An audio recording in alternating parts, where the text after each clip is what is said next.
প্রথমে যাচ্ছি লক্ষ্মীপুরে, সেখানে আছেন সহকর্মী সাইদুল ইসলাম পাবেল। পাবেল, লক্ষ্মীপুরে বন্যা পরিস্থিতি কেমন অবস্থা দেখছেন জানাবেন। ধন্যবাদ লাইবা। আপনি জানেন যে লক্ষ্মীপুরে মুহূর্তেই বন্যা পরিস্থিতি অবনতির দিকে চলছে। প্রতি মুহূর্তেই আসলে এখানে পানি বাড়ছে, নতুন নতুন এলাকা প্লাবিত হচ্ছে। আমরা এখন যেখানে রয়েছি এখানে বিসিক শিল্পনগরী এলাকা। আপনাকে যদি একটু ক্যামেরায় দেখাতে চাচ্ছি যে এখানে আসলে পানি হাঁটু পরিমাণ, এখানে কোনো যান চলাচল চলছে না।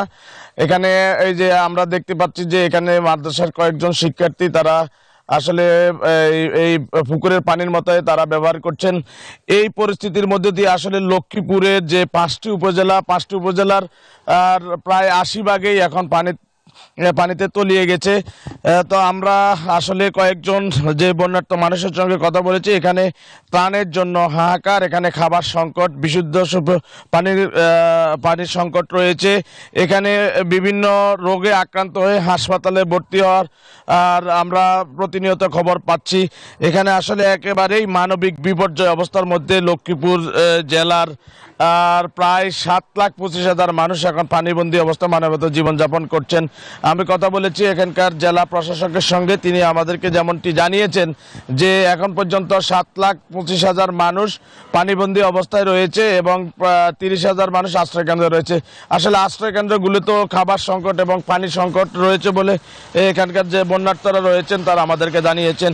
এমন পরিস্থিতিতে আসলে বিভিন্ন রাজনৈতিক সংগঠন, সামাজিক সংগঠন এবং দেশের বিভিন্ন অঞ্চল থেকে মানুষ স্বতঃস্ফূর্তভাবে সাধারণ মানুষদের পাশে, বন্যার্তদের পাশে দাঁড়ানোর চেষ্টা করছেন।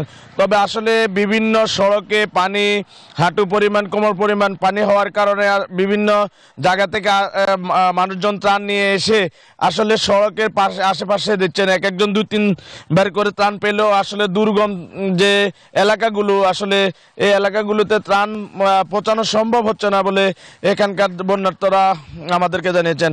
আসলে রান্না বান্না না করতে পারার অনেকে আসলে এখানে ক্ষুধার্ত অবস্থায় রয়েছেন এবং ঘর থেকেও বের হতে পারছেন না, এরকমই অনেকে আমাদেরকে জানিয়েছেন। তো এভাবে আসলে স্মরণকালে সেরা বন্যা মোকাবেলা করছেন লক্ষ্মীপুরের মানুষ। আসলে পানি প্রতিনিয়ত বাড়ছে। গতকালকে থেকে আজকে 2 থেকে 3 ফুট পানি বেড়েছে এবং বিভিন্ন এলাকা প্লাবিত হওয়ার আমরা খবর পেয়েছি। এই ছিল লক্ষ্মীপুর থেকে বন্যা পরিস্থিতি আমার কাছে সর্বশেষ। আমি এখন চলে যাব নোয়াখালীতে, সেখানে রয়েছেন সহকর্মী আকবর হোসেন সোহাগ।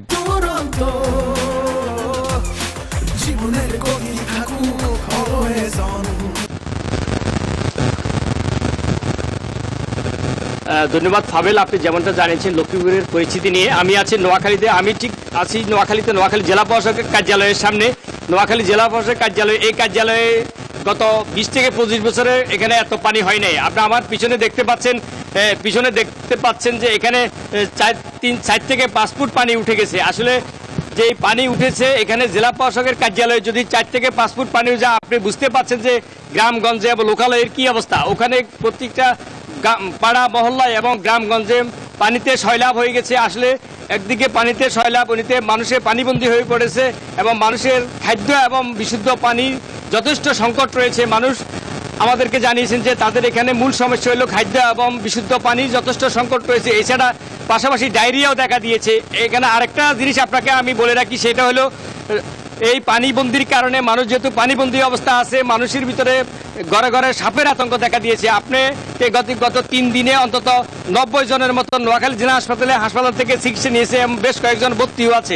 আসলে সব মিলিয়ে মানুষের ভিতরে যে আতঙ্ক দেখা দিয়েছে, এটা আসলে এখনো মানুষের ভিতরে এক জাতীয় আতঙ্ক এখনো কাটেনি। তো আসলে সব মিলে আমি যদি আপনাকে বলতে যাই, আপনি জানতে পারেন যে এখানে আমি গতকাল জেলা প্রশাসকের সাথে কথা বলছি। তিনি আমাকে জানিয়েছেন যে তাদের খাদ্য কিছুটা সংকট রয়েছে, তবে তারা আরও ঢাকা থেকে অতিরিক্ত খাদ্য আনার জন্য তারা জানিয়েছেন। এবং সরকারের পাশাপাশি বেসরকারি বিভিন্ন স্বেচ্ছাসেবী সংগঠন খাদ্য সহায়তা করছে এবং দুর্গত মানুষের পাশে যাচ্ছে। তবে দুর্গম এলাকা হওয়ায় একদম ভিতরে অনেকে যাওয়া সম্ভব হচ্ছে না। তো আসলে সব মিলিয়ে আসলে এই ছিল আমার কাছে নোয়াখালী থেকে সর্বশেষ। আমি চলে যাচ্ছি স্টুডিওতে লাইবার কাছে। লাইবা, ধন্যবাদ সোহাগ এবং পাবেল আপনাদের দুজনকে।